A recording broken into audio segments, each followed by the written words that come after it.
तो आज मैं एक्सप्लेन करूंगी ड्यूटी आफ्टर स्कूल। तो सीरीज के शुरू में हमें स्कूल दिखाया जाता है जहाँ पर सभी अपने अपने काम में मसरूफ थे। कुछ स्टूडेंट्स बैठे क्लास में पेपर दे रहे थे तो कुछ बाहर खेल रहे होते हैं। दो स्टूडेंट्स आपस में मोबाइल पर खबर देखकर ये बात करते हैं कि आज से उन्होंने 1 साल पहले पर्पल कलर्स के बॉल्स आसमान पर देखी थी। पहली बार जिन लोगों ने उन्हें देखा वो बहुत ज्यादा डर गए। लोगों को उन्हें देखकर ऐसा लग रहा था कि ये दुनिया शायद खत्म होने वाली है। सबने मिलकर उन बॉल्स पर रिसर्च की मगर कोई बात पता न चल सकी कहाँ से आए थे। आर्मी ने इन्हें खत्म करने की भी कोशिश की पर ये तो और भी ज्यादा तादाद में बढ़ने लगे। पर जब काफी ज्यादा ध्यान से साइंटिस्ट ने इन पर रिसर्च की तो पता चला कि इसके अंदर ऐसी कोई चीज नहीं है जो दुनिया को नुकसान पहुंचा सके। जिसके बाद सब कुछ आहिस्ता आहिस्ता ठीक होता गया। उन खतरनाक बड़ी बॉल्स को हल्का लिया जाने लगा। फिर हमें एक लड़का योंजो दिखाया जाता है। वो बस स्टॉप से उतरकर सीधा इंटरनेट कैफे में गया था जहाँ पर वो गेम खेल रहा था। उसके साथ उसके दोस्त भी थे जो उससे बात करने की कोशिश कर रहे थे पर योंजो किसी से भी बात नहीं करता क्योंकि वो अपनी क्लास का टॉपर था। उसे दोस्त बनाना पसंद ही नहीं था। दूसरी तरफ आर्मी कैंप में एक बहुत बड़ी बॉल आकर गिरी थी। जब लीचुन नाम का सोल्जर उस पर शूट करवाने का कह रहा था तो उस तरफ हर तरफ दुआ ही दुआ हो गया था। तभी वहाँ पर अजीब सी आवाजें भी आना शुरू हो जाती हैं। इसके बाद हम स्कूल में टीचर को देखते हैं जो क्लास में बच्चों को रिजल्ट दे रही थी। योंजो जो कि क्लास में फर्स्ट आया था, फिर एक लड़का सेकंड और लड़की जो क्लास की मॉनिटर भी थी। टीवी पर मिनिस्टर ये खबर सुनाते हैं कि सभी स्कूल्स में पढ़ाई के साथ साथ आर्मी की ट्रेनिंग भी दी जाएगी और जो बच्चे कॉलेज जाने के लिए तैयार हैं उनके लिए ये सब बहुत जरूरी है। अब टीचर सभी को क्लास में आर्मी में जाने के लिए फॉर्म्स देती है जो उन्हें अपने मॉम डैड से फिल करवानी थी ताकि वो उन्हें इस बात की इजाजत दें। टीचर सभी को फॉर्म देकर चली गयी थी पर वो कुछ परेशान लग रही थी। तभी क्लास में योंजो की एक लड़के के साथ लड़ाई हो जाती है जो उसे जेलस हुआ करता था। अब क्लास में एक लड़का खिड़की से देखता है कि उनके स्कूल में आर्मी आ गई है। सभी स्टूडेंट्स उन्हें देखकर ये सोचने लगते हैं कि क्या होने वाला है। शाम को सब अपने घरों में अपने मॉम डैड से आर्मी में जाने के लिए फॉर्म को फिल करवाते हैं। एक लड़का जिसने क्लास में योंजो से लड़ाई भी की थी वो काफी बिगड़ा हुआ था। वो आर्मी की ट्रेनिंग को भी नहीं लेना चाहता था और उसकी मॉम जबरदस्ती उसे जाने का कहती है। सुबह को सब स्टूडेंट अपना सामान पैक करके स्कूल में पहुँच गए थे क्योंकि इन्हें अब स्कूल में ही रहना था। लीचू क्लास में आकर सबसे खुद को तारुफ करवाता है। वो इस ट्रेनिंग में उनका हेड होने वाला था। वो सबको क्लास में ये भी कहता है कि सभी बच्चों के रवैये और वो कैसे एक दूसरे के साथ रहते हैं उनके नंबर भी लगने वाले हैं। सबको अच्छे से ट्रेनिंग करनी होगी। लड़के और लड़कियों को अलग अलग कमरे दे दिए जाते हैं पर वो तो सब लोग मस्ती करने लगते हैं। उन्हें देखकर ऐसा लग रहा था कि जैसे वो समर कैंप में आए हों। लड़कियां अपना मेकअप लगाकर मजे कर रही थी। तभी उनके पास लेडी सोल्जर आती है जो सभी लड़कियों को डांट कर ये बंद करने का कहती है और सबको अब वो ग्राउंड में ले गई थी जहाँ पर उनकी ट्रेनिंग का पहला काम गन को पकड़ना था। मगर सभी स्टूडेंट उसे पकड़कर ऐसे खेल रहे थे कि जैसे बच्चे खेल रहे हो। तभी लीचुंग सबको डांटता है और कहता है कि जिसे तुम खिलौना समझकर खेल रहे हो यही वो हथियार है जिसे तुम्हें चलाना सीखना होगा जो तुम्हारी जान बचा सकता है। जिसके बाद उनकी अब सख्त ट्रेनिंग शुरू हो गई थी। सब स्टूडेंट्स ट्रेनिंग कर कर थक गए थे। कुछ बच्चे तो बहुत खुश थे पर कुछ बहुत ज्यादा रो गए। हमें यहाँ पर नहीं रहना, हमें वापिस से घर जाना है। यहाँ पर फोन लाना भी मना था पर वही लड़का जो आर्मी की ट्रेनिंग में आना नहीं चाहता था वो छुपाकर अपने साथ फोन को ले आया था। वो सबको एक वीडियो दिखाता है जिसमें आर्मी वाले सब जानवरों को मार रहे थे। ये सब देखकर इनका एक दोस्त कहता है ऐसा तो तभी होता है जब शहर में कोई वायरस फैला हो, सारे खतरनाक जानवरों को मार दिया जाता ताकि वो लोगों पर हमला न कर सके। इसका मतलब कोई जंग होने वाली है। योंजो जो इस कमरे से बाहर जा रहा था तभी यहाँ पर सोल्जर लीचुन आता है। वो कहता है तुम ऐसे अकेले बाहर नहीं जा सकते, तुम्हें जो करना है यहीं पर रहकर करना होगा। यहाँ पर योंजो उस लड़के के बारे में भी लीचुन को बता देता है जो फोन लेकर आया था। इस बात पर लीचुन उसे बहुत डांटता। अब जब सब बताकर योंजो बाहर जा रहा था तो वो लड़का भी उसके पीछे आता है ताकि वो उससे अपने फोन का बदला ले सके। तभी इनके पास बहुत बड़ी बॉल आकर गिरती है। उसमें से एक मॉन्स्टर बाहर आया था जो दिखने में काफी बड़ा था। वो एक ही दम योंजो को पकड़कर आहिस्ता आहिस्ता खा जाता है। वो मॉन्स्टर क्रिएचर दूसरे लड़के को भी पकड़ने वाला था पर यहाँ पर लीचुन आ जाता है जो उसे बचा लेता। देखते ही देखते वो क्रिएचर मॉन्स्टर दोबारा से बॉल में बदल गया। अब जब ये बात इनके टीचर को पता चलती है तो वो बहुत परेशान हो गई थी। लीचुन टीचर से कहता है कि आपको ये बात छुपानी होगी। बॉल से निकलने वाले क्रिएचर ने एक स्टूडेंट को खा लिया। अगर किसी को भी इस बारे में पता चला तो सब बहुत परेशान हो जाएंगे। सबसे यही कहेंगे कि योंजो अपने घर वापस चला गया है। हम यहीं पर ली जुन को देखते हैं जो कुछ याद करके बहुत ज्यादा परेशान हो रहा था। हमें एक पिछला सीन दिखाया जाता है जो हमने सीरीज के शुरू में देखा था, जब पहली बार आर्मी वालों ने इस बड़ी सी बॉल पर हमला किया था तो उसमें से खतरनाक क्रिएचर्स निकल कर आए जिन्होंने हर तरफ खून खराबा कर दिया। ली जुन के उस हमले में बहुत से आर्मी ऑफिसर मारे गए थे। ली जुन भी अब इस बात को जान गया था कि वो क्रिएचर्स बहुत ही खतरनाक हैं। उधर हम टीचर को देखते हैं जो रेडियो पर ये खबर सुनते ऐसे ही बड़ी बड़ी 30 बॉल्स जमीन पर आकर गिरी हैं। कमांडर की भी ये बात सुनकर हालत बहुत ज्यादा खराब हो गई थी। वो अब सभी को ये हुक्म देते हैं कि जल्दी से जितने भी स्टूडेंट्स हैं सबको गन चलाना हमें सिखाना होगा। हमें एक बड़े खतरे का सामना करना है। स्टूडेंट को भी सबके बारे में पता चल गया था। वो ट्रेनिंग के दौरान इतना ज्यादा थक गए थे वो बेचारे क्लास में भी सो जाते हैं। उनकी टीचर को ऐसी हालत देखकर उन पर बहुत तरस आ रहा था। उनकी ट्रेनिंग रोज पर रोज सख्त होती जा रही। अब यहाँ पर एक लड़के को ऐसा लगता है कि कोई उसे मार रहा है। जब वो बचकर अपनी जान बचाकर भागता है तो वो अपने आगे उस बड़े क्रिएचर को देखता है जो उसे खाने वाला था। पर इतने में उसकी आँख खुल गई थी, यानी कि उसका ये सिर्फ एक सपना था। अगले दिन इन सभी स्टूडेंट्स का टेस्ट लिया जाता है। ली जुन सबको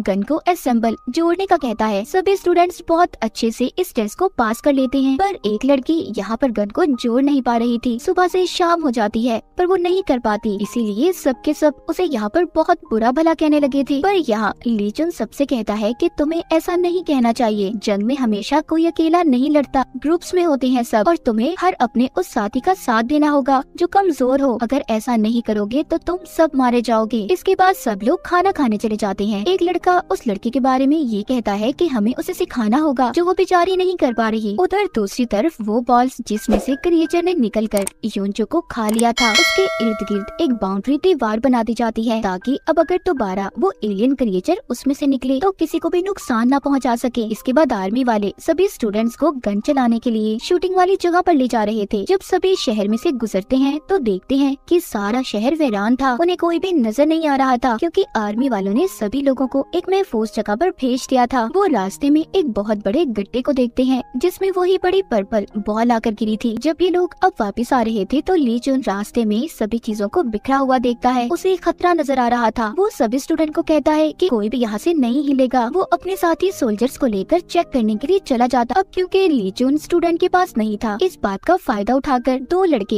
एक दुकान में खाने पीने का सामान लेने चले गए थे। जब उनके बारे में टीचर को पता चलता है तो वो ली जुन के साथ अब उन्हें ढूंढने गई थी, जिसके बाद सब स्टूडेंट इधर उधर बिखर गए थे। उधर एक लड़की जो अकेली कहीं पर जा रही थी, वो जब रास्ते से एक गन उठाने लगती है, उसके साथ कटा हुआ हाथ था जिसे देखकर वो काफी डर गई थी और चीख मारती है। सब अब उसके पास आ गए थे, हर तरफ खून था, सब डर रहे थे। टीचर जब थोड़ा सा आगे जाने लगती है तो एक स्टूडेंट उन्हें रोकता है और कहता है क्या पता ये वही क्रिएचर हो जिसने योंजो को खा लिया था। जो पहले सब ये समझ रहे थे कि वो घर जा चुका है, मगर अब सभी को ये बात पता चल गई। सब स्टूडेंट्स उसके मरने के बारे में जानकर अब बहुत ज्यादा डर गए थे। अचानक से वहाँ पर छोटे छोटे क्रिएचर्स आने लगे थे। टीचर उन्हें यहाँ से भागने का कहती है और गन लेकर उन्हें मारने लगती है, मगर एक क्रिएचर बहुत ही बेरहमी से टीचर को मार देता है। वहाँ पर सोल्जर भी आ जाते हैं जो उन क्रिएचर्स का मुकाबला करते हैं। क्रिएचर्स ने एक सोल्जर को भी मार दिया था, उसकी गर्दन जिस्म से अलग हो जा। भागते भागते इसी चक्कर में सब अलग हो गए थे। कुछ तो मॉल में छुप गए थे, पर वहाँ पर भी क्रिएचर्स थे। एक लड़का जब भाग रहा था तो उसका पैर एक लड़की पकड़ लेती है जो जख्मी थी। वो उससे मदद मांग रही थी, लेकिन इतने में क्रिएचर आकर उसे मार देता है।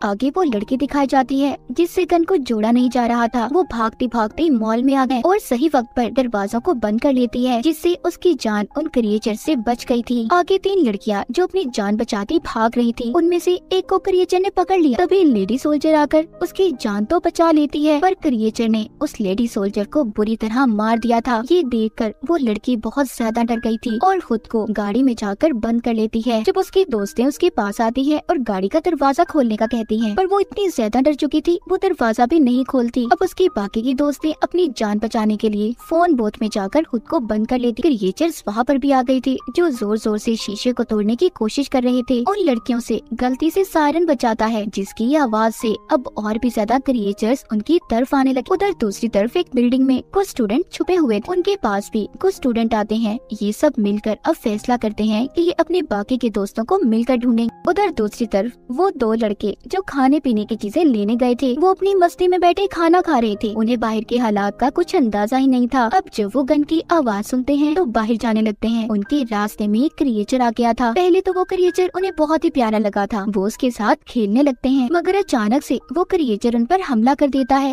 कुछ स्टूडेंट्स कार पार्किंग एरिया में फंसे हुए थे। उन्हें एक स्टूडेंट ढूंढने उनके पास आता है और अपने साथ जाने का कहता है, पर वो मना कर देते हैं क्योंकि वो जानते थे कि बाहर इनकी जान को खतरा है। तभी वहाँ पर भी एक क्रिएचर आ गया था। अब ये उसका मुकाबला कर उधर फोन बोट में फंसी लड़कियों को भी ली चुन ने बचा लिया था। जब एक क्रिएचर ली चुन पर हमला करने वाला था तो दूर खड़ी लड़की जो निशाने लगाने में पहले से माहिर थी, वो उस क्रिएचर को मारकर ली चुन की जान को बचा लेती है। सभी स्टूडेंट्स अब उसी जगह पर इकट्ठे होते हैं जहाँ से ये लोग अलग हुए थे। वहाँ पर वो जब कुछ सोल्जर्स और टीचर की लाश को देखते हैं तो सभी बहुत ज्यादा दुखी थे, बहुत रो रहे थे। ली चुन उन्हें यहाँ पर सब कुछ सच बताता है, कहता है ये बॉल्स जिनके बारे में आप लोग जानते हैं, इनमें छोटे एलियंस क्रिएचर्स हैं जो इंसानों को खाते हैं और इन्हीं सब का मुकाबला करने के लिए आप सबको ट्रेनिंग दी जा रही है। ये सुनकर तो सभी की हालत बहुत ज्यादा खराब हो गई थी। तभी वहाँ पर एक आहट होती है। सबको अब ये लग रहा था कि वहाँ पर क्रिएचर दोबारा से आ गए हैं। ली चुन जब उस तरफ गन करता है तो वहाँ पर वो ही तो लड़के थे जो खाने के लिए सामान लेने गए थे। अब सभी से वापस स्कूल में आ जाते हैं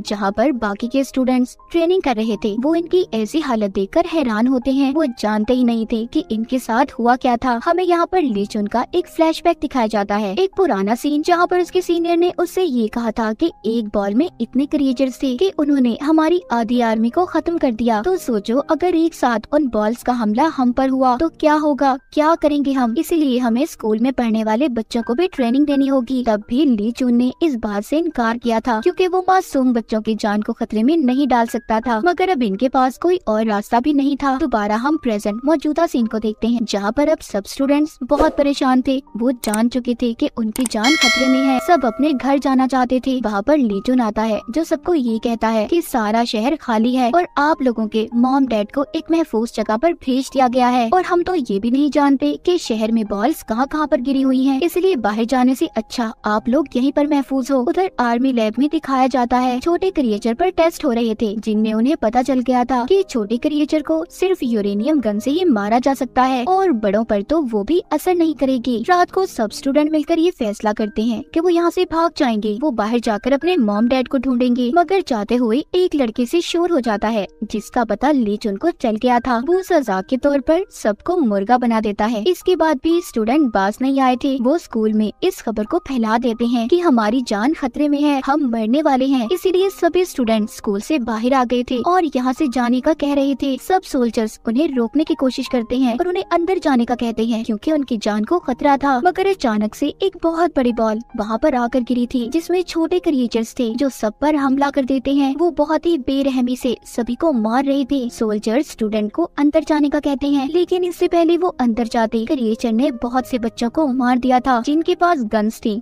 वो तो बच रहे थे। बहुत से स्टूडेंट और सोल्जर्स इन क्रिएचर्स के हमले में मारे गए थे और जो लोग बचे थे उन्होंने खुद को स्कूल में बंद कर लिया और अपने दोस्तों की मौत को देखकर बहुत रो रहे थे।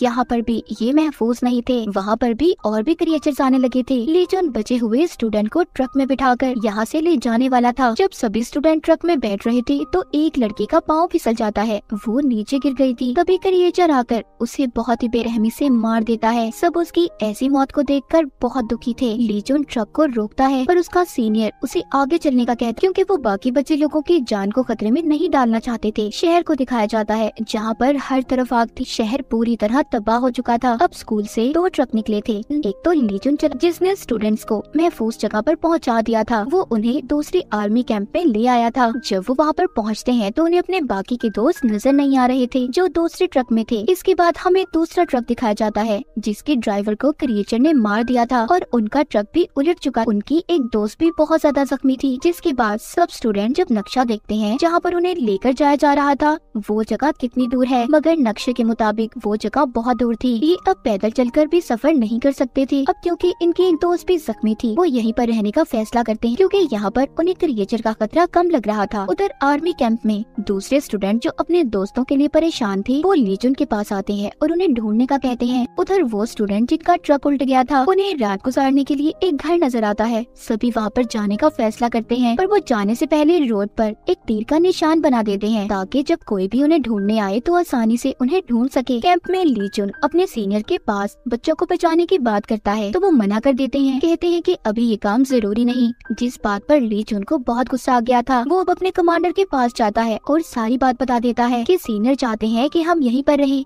और बाकी के बच्चों को बचाएं ही ना। पर ये बात सुनकर कमांडर कहता है कि नहीं, हमें उन्हें बचाना होगा। वो अपने एक सोल्जर के पास जाता है जिसके पास ट्रक की चाबियां थी। वो बातों में लगाकर उससे चाबियों को चुराकर ली जुन को दे देते हैं ताकि वो बाकी के स्टूडेंट को भी बचा सके। जब ये बात कैंप में बाकी के बच्चों को पता चलती है तो वो भी अब ली जुन के साथ जाना चाहते थे। उधर दिखाया जाता है जो लड़की जख्मी थी, ये अब उसके लिए घर में दवा ढूंढते हैं। इन्हें वो मिल भी जाती है। तभी वहाँ पर एक लड़की को खाने के लिए चिप्स का पैकेट मिला था, तो लालच में आकर उस चिप्स के पैकेट को छुपा लेती है ताकि किसी और को उसे ना देना पड़े। अब वो लड़की जो चिप्स को छुपाकर खा रही थी, वो देखती है एक क्रिएचर उसे छुपकर देख रहा था। ये देखकर वो भागती है। बाकी के स्टूडेंट भी उसे देखकर भागने लगे थे। खुद को उन्होंने घर में बंद कर लिया था। वो सोच रहे थे कि वो क्रिएचर से बच गए, मगर वो तो हर जगह से अंदर आने की कोशिश कर रहा था। पर वो ये सोचकर थोड़ा सुकून में थे कि यहाँ पर सिर्फ एक ही क्रिएचर है। उन सब ने खुद को एक कमरे में बंद कर लिया था, मगर वहाँ की खिड़की टूटी हुई थी, इसीलिए वो एक अलमारी लगाकर वहाँ का रास्ता भी बंद कर देते हैं ताकि वहाँ से भी क्रिएचर अंदर ना आ पाए। उधर ली जुन जो ट्रक लेकर इन्हें ढूंढने आ रहा था, तभी वो पीछे से शोर सुनता है जो कि ट्रक में बैठे स्टूडेंट्स का था। वो भी अपने दोस्तों को इसके साथ ढूंढने आए थे। ली जुन उन्हें मना करता है और कैंप में वापस जाने का कहता है, मगर वो इसे जाने से मना कर देते हैं और कहते हैं नहीं, हम किसी भी कीमत पर वापस नहीं जाएंगे और हम आपके साथ अपने दोस्तों को बचाना चाहते हैं। ली जुन को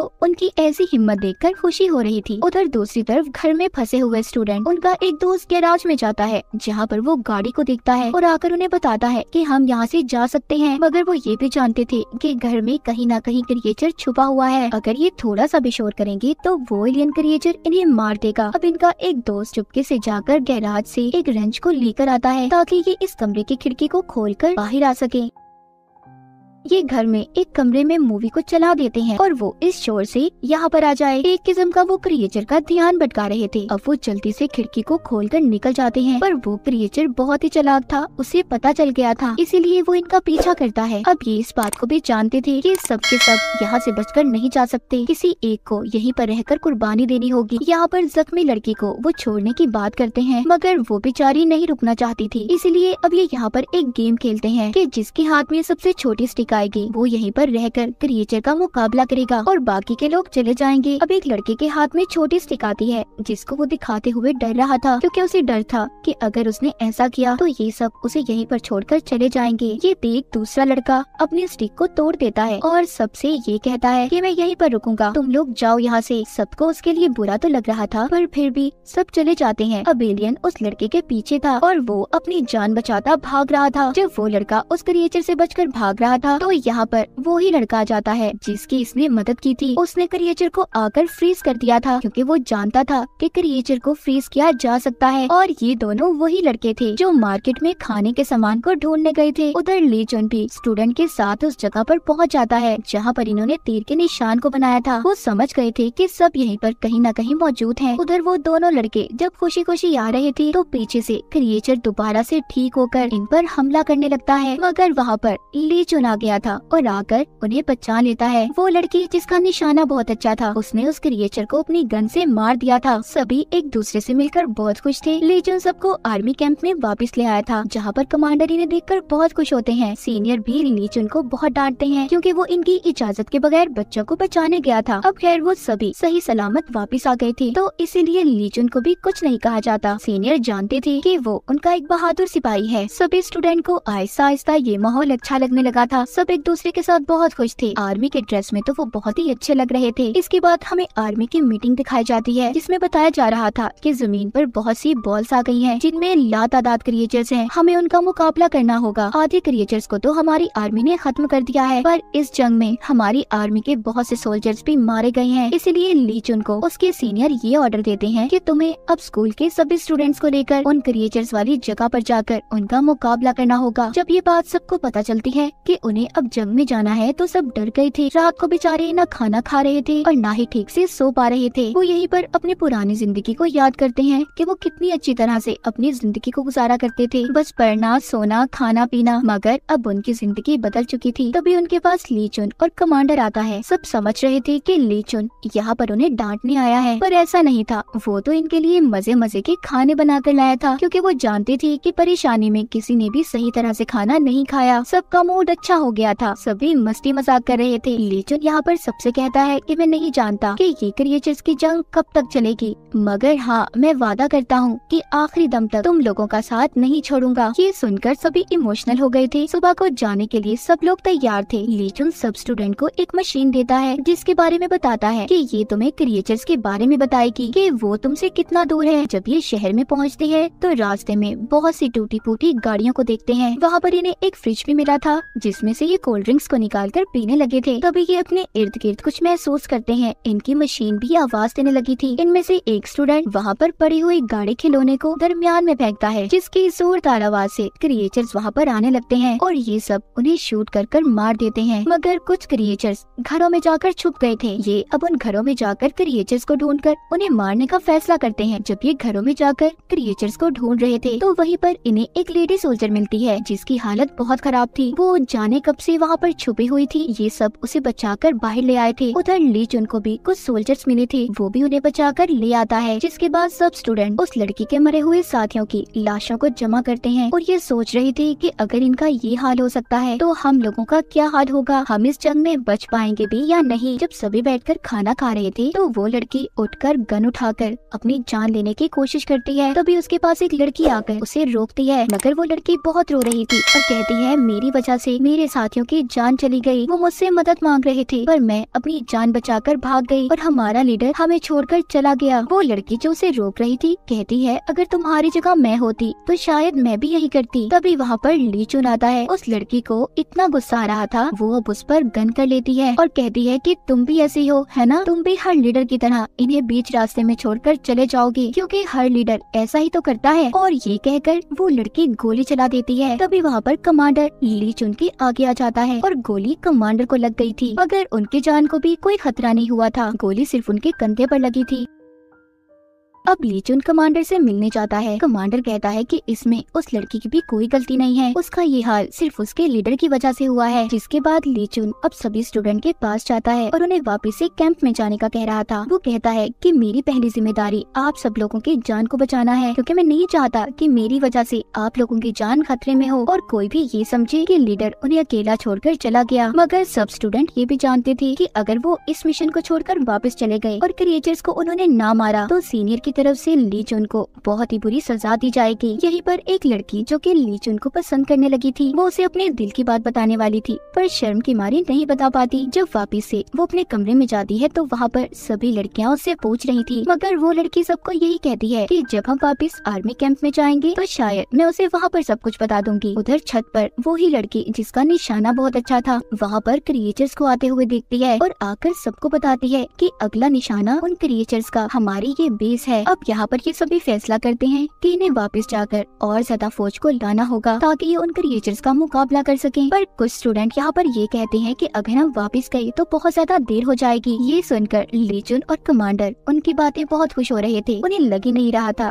कि उनके बच्चे इतने ज्यादा ज़हीन हैं। अब ये एक प्लान बनाते हैं कि ये एक बिल्डिंग में बहुत सारे बॉम्ब्स को लगा देंगे और वहाँ पर फिर ये सभी क्रिएचर्स को बुलाएंगे, जिसके बाद उस धमाके में सभी क्रिएचर्स मारे जाएंगे। तभी ये देखते हैं कि वो क्रिएचर्स एक एक दूसरे से कम्युनिकेट बात भी कर सकते थे। ली जून अपने सभी साथियों से कहता है कि हमारे पास सिर्फ 10 मिनट हैं, हमें जो भी करना होगा इन 10 मिनटों में करना होगा। ये अब उन क्रिएचर्स को अपनी तरफ बुलाने के लिए बहुत ज्यादा शोर मचाते हैं। ये कभी गाड़ियों के शीशे तोड़ रहे थे तो कभी जोर जोर से सायरन्स को बजा रहे थे, जिससे वो क्रिएचर्स अब उस बिल्डिंग में आने लगे थे। और देखते ही देखते बहुत सारे क्रिएचर्स वहाँ पर आ भी जाते हैं। जो स्टूडेंट उस बिल्डिंग में बॉम्ब को लगा रहे थे, तभी उनके पास ली जून आता है और कहता है जल्दी तुम्हें अपना काम खत्म करना होगा, और कमांडर से कहता है कि आप इन सबको लेकर दूसरी बिल्डिंग में जाएं। मगर कोई भी स्टूडेंट ली जून को लिए बगैर जाना ही नहीं चाहता था। वो बहुत ज्यादा इमोशनल हो रहे थे, मगर फिर भी कमांडर उन्हें बचाकर दूसरी बिल्डिंग में ले आता है। मगर जब वहाँ से ली जून जाने वाला था तो वो देखता है उसके इर्द गिर्द बहुत सारे क्रिएचर्स आ गए थे। उसका बच पाना मुश्किल हो रहा था, वो बहुत ज्यादा जख्मी भी हो जाता है। ली जून उस बिल्डिंग में बुरी तरह से फंस गया था। वो दूसरी बिल्डिंग में सभी को बॉम्ब को ब्लास्ट करने का कहता है, मगर कोई भी स्टूडेंट बॉम्ब को ब्लास्ट नहीं करना चाहता था। वो सभी रो रहे थे क्योंकि ली जून की जान खतरे में थी और वो उस बिल्डिंग में फंसा हुआ था। कोई भी नहीं चाहता था कि इस धमाके में ली जून को कोई नुकसान पहुंचे। वो लड़की जो ली जून को पसंद करती थी, वो वॉकी टॉकी पर उससे बात करती है, कहती है कि तुम ऐसे हमें बीच रास्ते में छोड़कर नहीं जा सकते। तुमने तो हमसे वादा किया था कि आखिरी वक्त तक तुम हमारे साथ रहोगे। मगर ली जून उसे कहता है कि मेरे पास इसके अलावा कोई और रास्ता नहीं है। ये कहकर वो वॉकी टॉकी को बंद कर देता है। कमांडर के हाथ कांप रहे थे, वो भी बॉम्ब को ब्लास्ट नहीं करना चाहता था। मगर फिर जब वो देखते हैं कि क्रिएचर्स अब उस बिल्डिंग से बाहर आने लगे थे, तो एक लड़की हिम्मत करती बॉम्ब के रिमोट के पास जाती है। क्रिएचर्स अब ली जून के पास पहुंच गए थे, वो उस पर हमला करने वाले थे। हम ली जून के चेहरे पर आखिरी मुस्कुराहट को देखते हैं। उस बिल्डिंग में बॉम्ब फट जाता है, बहुत बड़ा ब्लास्ट हो गया था। सभी स्टूडेंट्स उस ब्लास्ट को देखकर बहुत जोर जोर से रो रहे थे। और इसी दुखी सीन के साथ इस सीरीज का यहीं पर एंड हो जाता है।